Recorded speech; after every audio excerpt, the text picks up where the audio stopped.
কেন প্রীতি বাড়াইলা রে বন্ধু, তুমি ছেড়ে যাইবা যদি। মানে ওর ভুলটা ও স্বীকার করার মতো না এবং করে নাই, এই যে কারণে হয়তো ও আমার খোঁজ খবর নিতেছে না। তো যাই হোক, আমি আইনের কাছে এটাই আমি বলবো যে আমি একটা সঠিক, আমার জন্য না হোক, আমার এই মানুষের কাছে এই বলাটা, এই বিচার চাওয়াটা হচ্ছে আমার সন্তানের জন্য। কারণ আমি আমার স্বামী না থাকলে কিন্তু আমি আরেকটা স্বামী নিতে পারবো, শরমের কিছু না, উচিত কথা, কিন্তু আমার বাচ্চা তো বাবা পাবে না।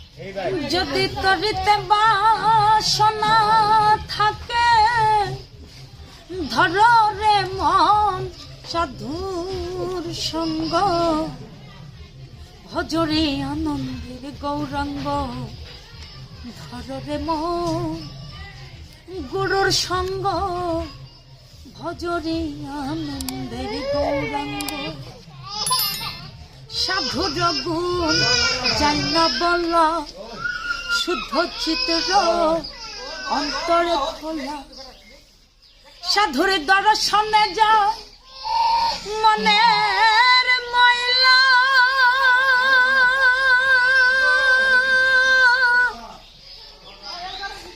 মনের ময়লা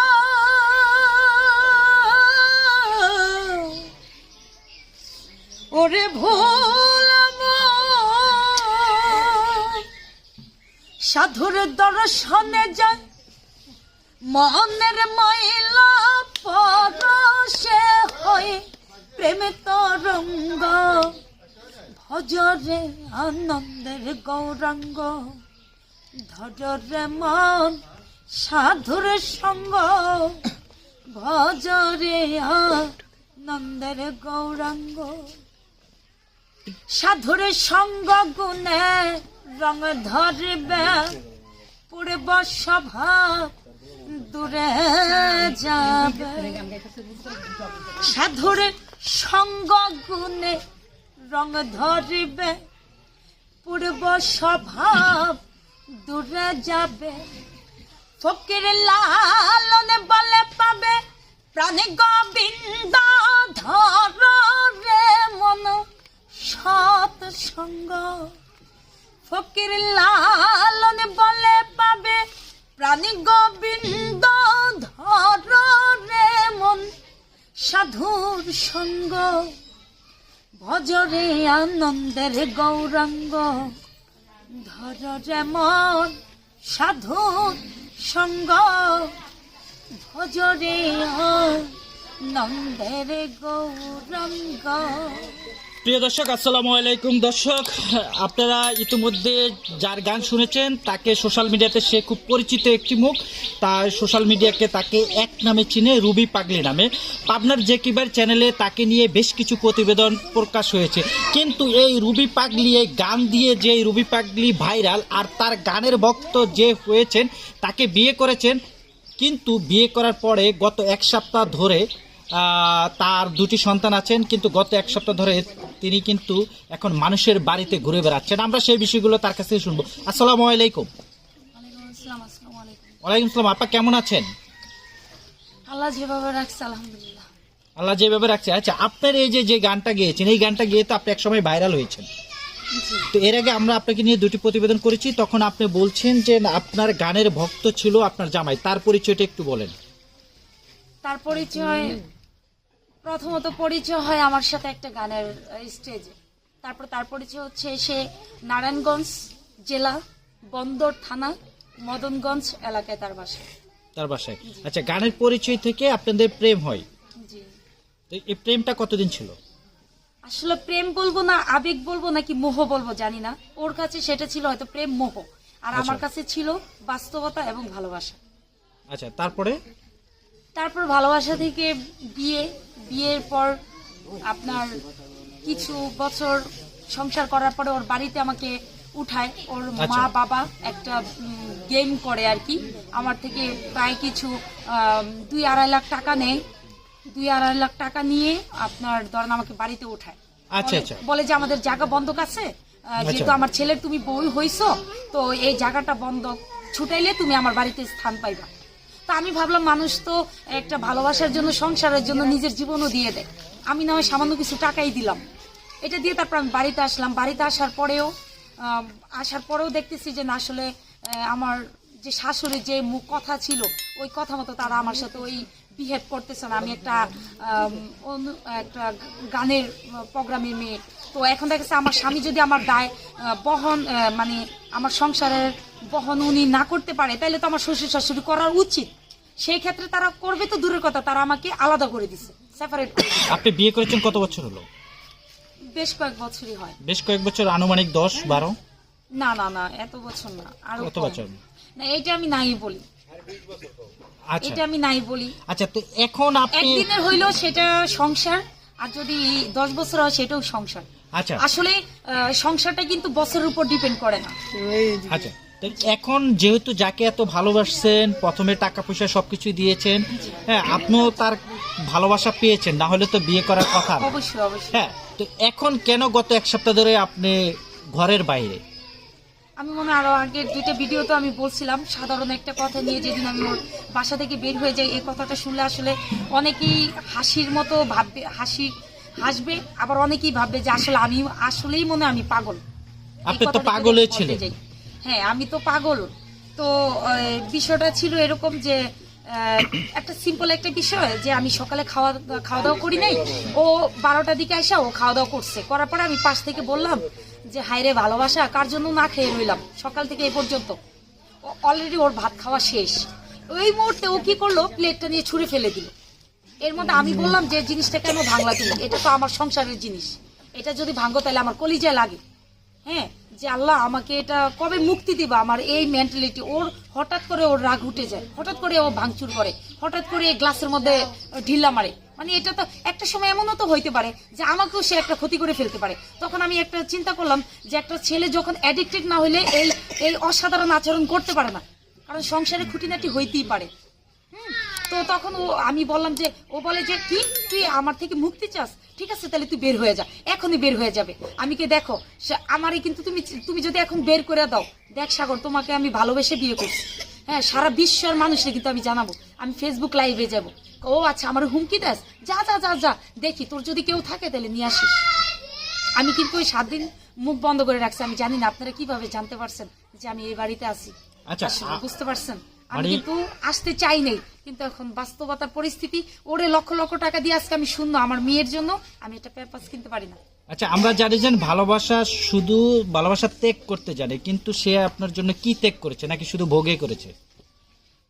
ভালো, ও ত্যাগ বলতে প্রথমত বলবো এটা ত্যাগ কিনা আমি জানি না, যে ওর বাবা মা ছাড়াও আমাকে যখন বিয়ে করে আমি ভাবছি হয়তো ওর বাবা মাকে ত্যাগ করছে, কিন্তু এখন ওর সাথে সংসার করার পরে দেখলাম যে আসলে রসুনের কোয়াটা ভিন্ন, গোড়াটা এক জায়গায়। ওর বাবা মা ওর সাথেই আছে, শুধু পর হইল কে, আমি না। আমরা যেহেতু আপনি সংসার করছেন, ছেলেটা তার পরিবারও তার দেখার দায়িত্ব আছে, এবং সে বিয়ে করছে আপনাকেও দেখার দায়িত্ব আছে, কিন্তু সে আপনাকে ছুঁড়ে ফেলে দিল কেন? সে কি কোনো পরকীয়া জড়িত হয়েছে, নাকি আপনার কোনো সমস্যা ছিল বা আপনার কোনো ভুল ছিল কোথাও? অবশ্যই আমি একটা কথা বলি, দোষের উপরে মানুষ না, আচ্ছা, ভুলের ঊর্ধ্বে কিন্তু মানুষ না, সবারই দোষ থাকতে পারে। যদি এরকম যদি কোনো সমস্যা যদি আজকে যেমন আমি বাসার বাইরে, আপনারা প্রমাণ সহকারে আমার সামনে আসছেন, ও যদি এরকম প্রমাণ দিতে পারে তাহলে তো আর কিছু বলার নাই, আমি এটা মাথা নত করে নিব। আর হচ্ছে একটা জানি কি প্রশ্ন করছেন ভাই, ভুলে গেছি। না, আমি বলছি যে সে আপনার দেখা গেছে অনেক সময় পরকীয়ার কারণে না না, ওর কোনো পরক্রিয়া নাই। ইভেন আমার সাথে বিয়ের পর আজ পর্যন্ত আমার গালে একটা থাপ্পড়ও দেয় নাই। তবে কিছুদিন, কয়েক মাস, 2-1 মাস ও নেশায় জড়িত হয়ে গেছে বন্ধু বান্ধবের সাথে সঙ্গ দিয়ে, যার কারণে, এবং কি এখন নেশা করতে পারতেছে, আমাকে ঘরে বাইর করে বাসায় গিয়ে বাবা মার কাছ থেকে, ফ্যামিলি থেকে 3 বেলা খাওয়া দাওয়া পাইতেছে, যার কারণে ও আজকে যে আমি রাস্তায় আছি এটা ওর মাথায় কোনো ঢুকতেছে না। এর জন্য কি আপনি কোনো আইনগত ব্যবস্থা নিয়েছেন? আমি জিডি করছিলাম। আমি মামলাটা কেন করি না জানেন? কারণ ভাবলাম যে জিডিটা করে রাখি, হ্যাঁ, যদি ফোন দেয় যে আমার ভুল হয়ে গেছে তুমি বাসায় আসো, এই অপেক্ষাটার কারণে আমি ওকে জিডি করছি। তো দেখলাম যখন যে না, আসলে আজরাইল যেমন আদমকে সেজদা করতে বলছিল, আজরাইল কিন্তু মাথা নত করে নাই, আমি স্বামী পাবো। তো আপনার শ্বশুর শাশুড়ির সাথে যে আপনার গত 1 সপ্তাহ ধরে কোনো যোগাযোগ হয়েছে? আমার শ্বশুর শাশুড়ি তো আমার ছায়া দেখতে পারে না। ঠিক আছে, কেন দেখতে পারি না আমি জানি না, আসলে আম গাছে থেকে কিন্তু আমি হয়। তার বাবা মা যদি তাকে সুশিক্ষা দিত, বা তার বাবা মার সামনে যখন আমাকে বের করে দিচ্ছে, তাদের দায়িত্ব ছিল আমার বউ যদি খারাপ হয় বা ভালো হোক, এটা আমাদের সম্মান, আমার বউকে আমরা ঘরে তুলি।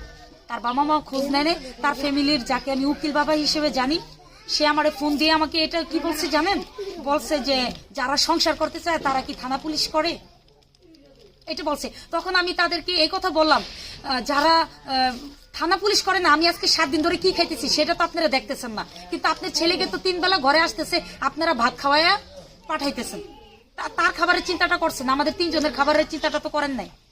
আচ্ছা, তাহলে এই প্রতিবেদনের মাধ্যমে আপনি কি চাচ্ছেন, আসলে মূলত কি বিচার চাচ্ছেন নাকি কোনো সহযোগিতা চাচ্ছেন, আসলে আমি কি দরকার দুইটাই আপনার? চাইতেছি, কারণ কি দরদি আমার পেটে যদি ভাত থাকে, আমি যদি নিজে চলতে পারি, মানে কিছুদিন, আমার মেয়েটা কিন্তু অনেক ছোট, 17 মাস বয়স, তো ওকে নিয়ে কিন্তু আমার বাইরে এখন আমার যে প্রতিভাটা আছে, এই প্রতিভাটা যদি আমি যদি কয়েকটা স্টেজে যদি করি, মানুষ যখন আমাকে যদি দাওয়াত দিয়ে নেয়, তাহলে কিন্তু আমি একটা মানে আমার বাচ্চাদের ভরণ পোষণ চালাইতে পারি, কিন্তু এখন তো ওই সিচুয়েশনটা নাই, যার কারণে আমার হাত পাততেই হইতেছে। আচ্ছা, ঠিক আছে প্রিয় দর্শক, আমরা এই আপুটির নাম্বার বা ব্যাংক অ্যাকাউন্ট নাম্বার আমরা ডিসক্রিপশনে দিয়ে রাখবো, কেউ যদি তাকে সহযোগিতা করেন আপনারা সোশ্যাল মিডিয়াতে ইউটিউবে চার্জ দিলে পাবেন, রুবি পাগলি নামে খুব পরিচিত সোশ্যাল মিডিয়াতে।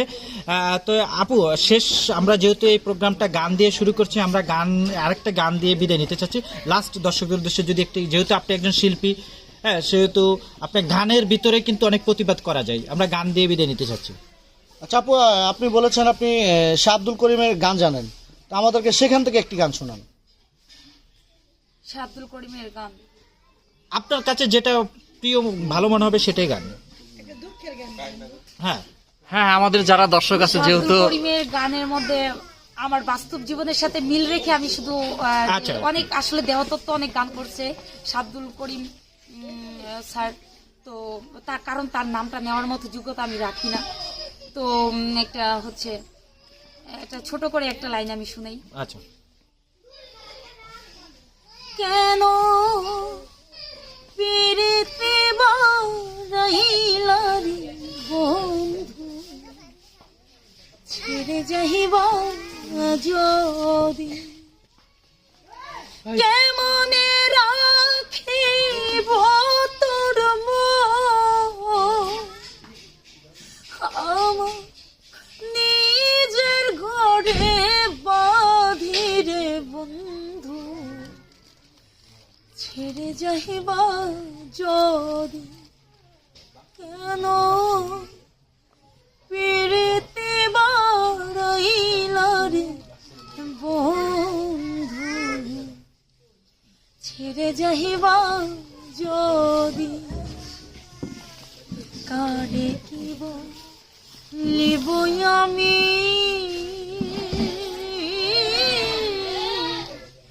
নিজে অপরাধী, ওরে কেঁদে কেঁদে চোখের জলে বাহাইলাম নদীরে বন্ধু, ছেড়ে যাইবা যদি, কেন পিরিতি বারাইলা রে বন্ধু, তুমি ছেড়ে যাইবা যদি।